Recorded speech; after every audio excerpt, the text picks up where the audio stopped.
Welcome to the Deep Dive. Hi there. Today we're taking a closer look at Winsome Pinnock's really powerful play, Leave-Taking. Yes, a fascinating piece. We've been looking at different analyses, and they all kind of circle around this core idea. There are no easy answers when it comes to belonging. That really sums it up, doesn't it? It does. So our mission today really is to unpack how Pinnock uses these morally, complex choices to show generational conflicts. Right. And despite all that difficulty, how human connection still matters, maybe even because of it. Exactly. So maybe set the scene for us, the play itself. Sure. So it's set in 1980s North London. We're following Enid, who's a British Caribbean mother, and her two daughters, Dell and Viv. Okay. And it really digs into the lives of the Windrush generation, those who came from the Caribbean to the UK after World War II and their children. They're navigating identity, migration, what home even means. Yeah. And Pinnock, she was the first Black British woman to have her play stage at the National Theatre. That's significant. Hugely. Yeah. And now it's studied in school, so it's definitely still relevant. Very much so. What I find so striking is how Leave-Taking just refuses simple answers. It doesn't give you easy heroes or villains. No, definitely not. Yeah. Pinnock presents this really nuanced look at moral ambiguity. You see how things like generational divides, race, heritage, fitting in, how all that shapes the choices people make. But she doesn't neatly wrap it up or judge them. Right. So let's talk about Enid, the mother. How does she first show us this complexity? Enid is a perfect example. She's Jamaican-born, right? Yeah. And she makes this choice, essentially, to not really talk openly about racism or her Jamaican background with her daughters. Which seems counterintuitive, maybe? It can seem that way. Yeah. But for her, it's a survival strategy. It's shaped by her experience as an immigrant. She genuinely says, England's been good to me.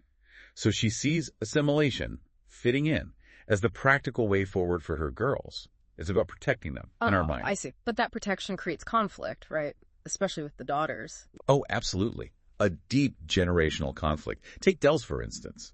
She pushes back hard against that assimilation. She rejects it. Completely. Now, her defiance might look, reckless, but it comes from her experience being a Black British woman feeling excluded. So for her, rebellion is almost a moral choice, to assert who she is. Exactly, even if it causes friction in the family.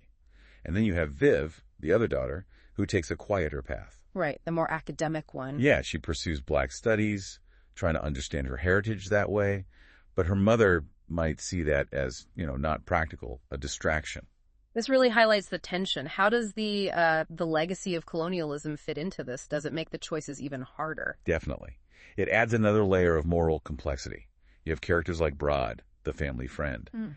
He voices that bitterness felt by many in the Windrush generation. His anger, his cynicism, it comes from real grievances, but it can also feel like a kind of dead end, maybe morally ambiguous itself. But Pinnock doesn't just paint him as negative. No, not at all. His disillusionment is shown as a direct result of historical betrayal. The play points out how even things meant to help, like education, can also feel like they're erasing your culture. So it's liberation and loss kind of intertwined. Precisely. Which brings us back to that main idea. There are no easy answers when it comes to belonging. Yeah. Belonging isn't presented as some fixed state you arrive at. It's this constant negotiation, as the play suggests. A perpetual negotiation. I like that. Enid's juggling her Jamaican past and her British present. And for Dell and Viv, born in Britain, it's even more complex. They're in this in-between space. Not fully Jamaican, but not fully accepted as British either. Because of racism. Right. Racist structures mean full belonging is hard to grasp, while, economic pressures make just preserving the old ways impossible too. Their heritage has to change to adapt. Okay, so connecting this all up, despite all these complex choices, these ambiguities, the play still seems to hold on to hope for connection. It really does. It ultimately affirms that possibility. But Pinnock shows those connections aren't made by ignoring the tough stuff or finding easy answers. How then? Through empathy, basically. Yeah. Confronting the difficulties with understanding.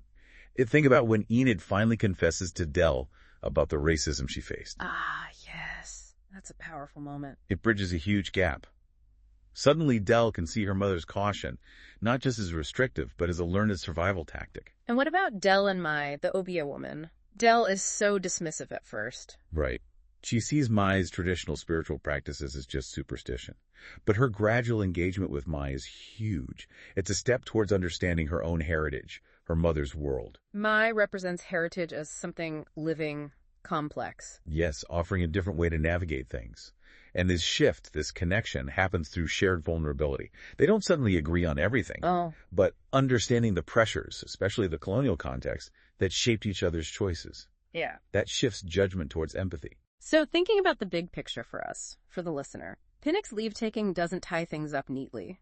These generational gaps, shaped by race and history, they're deep. They are. But what's fascinating is how the play suggests connection becomes possible, maybe even stronger, through acknowledging that complexity, not in spite of it. Like understanding can bridge those emotional gaps. Exactly. Shared vulnerability, empathy. That's where true connection seems to be forged, even when the answers aren't easy. And maybe love itself gets deeper. Not when it demands simple right or wrong answers, but when it includes empathy for why people make the choices they do, especially in really difficult, impossible circumstances. That's a really powerful takeaway. So thinking about all this, what stands out to you personally about how seeing these complex, morally ambiguous choices might actually deepen your own understanding of family, of belonging, something to really mull over?